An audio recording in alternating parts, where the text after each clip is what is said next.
So Dave, I mean, you're walking into a franchise here that's very beloved, following the success of a movie. That's a lot of responsibility. How excited were you about it? I was very excited. I was excited, and I knew the challenge was huge. And it was easy to get into the rhythm of it because these were characters that I'd always connected with as a kid.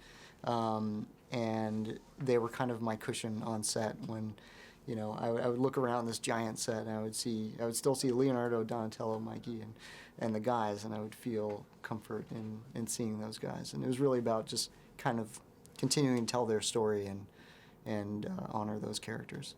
And then you're bringing very famous and beloved characters and new villains in also. Can you talk a bit about that? What's new? How the story is bigger? Absolutely, yeah. Well, it was, in this movie, our stakes are bigger, our characters, and with that, we are introducing, a couple characters we've never seen before. We're introducing Bebop and Rocksteady to the big screen for the first time, and Krang to the big screen for the first time, and Baxter Stockman.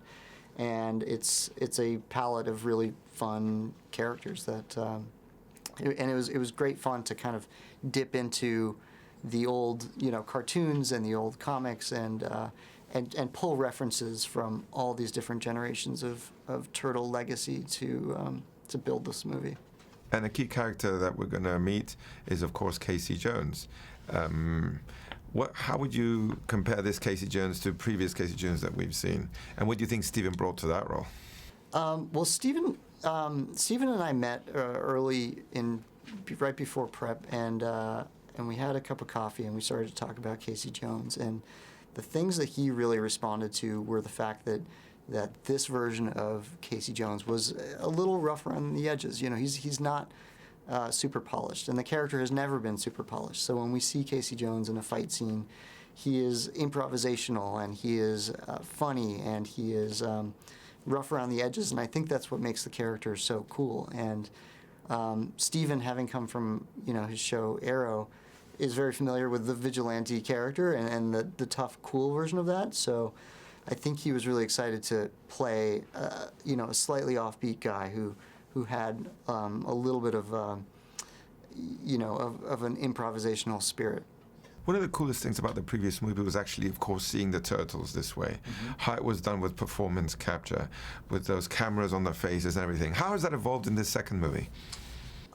Well, the joy of shooting with motion capture is that you get, our actors, Noel and Pete, and Jeremy and Alan, they're just really, really terrific, and they're great at kind of, there's a little bit of a spirit of improvisation when we're with them on set, so they can, on take one, they might do something a little differently than they do with take two or take three, where they move a prop, or they'll get Will to react in a different way when, there's a bit in the movie when Noel is kind of playing with, the key to the city that Will Arnett has, and he touches the key, and that, Will kind of reacts like, "Don't touch that," and that's a reaction you can only get if you're shooting with motion capture. So what we tried to do with this movie is shoot a lot more practical stuff with the turtles actually on location in New York City,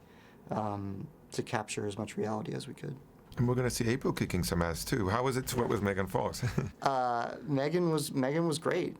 She's got a really great kind of brother-sister dynamic with the guys who play the turtles, and it was very cool to see them all on set together. And this is a new version of April that we haven't really seen before. This is kind of April undercover on the heat of a case. So there are moments in the movie where we see her as a stand-up reporter, but at the same time, this is an April O'Neil who is really chasing down stories for the turtles and acting as their above-ground liaison for the turtles. I found the movie a lot of fun. Thank you. Even more fun than the previous one. Oh, cool. But at the same time, it's also a movie that brings out some subjects like, should you accept who you are, being really accepted in the world. Was that important for you to also put those messages across? Absolutely, and that was something when I first met the producers on the movie. Andrew Foreman, Brad Fuller, we talked a lot about that. And and in the script that, Andre Nemec and Josh Applebaum wrote, that central theme was there, and I felt like it was so strong and such a good reason to make this movie and tell this story, which was that these characters, after all, are teenagers, and they're mutant teenagers. Which I'm sure at every point in a teenager's life, you feel like a mutant. You feel like you are, going through this transformation. And in this story, the turtles are making a decision of whether or not they want to be what they are, or if they want to be something different than what they are.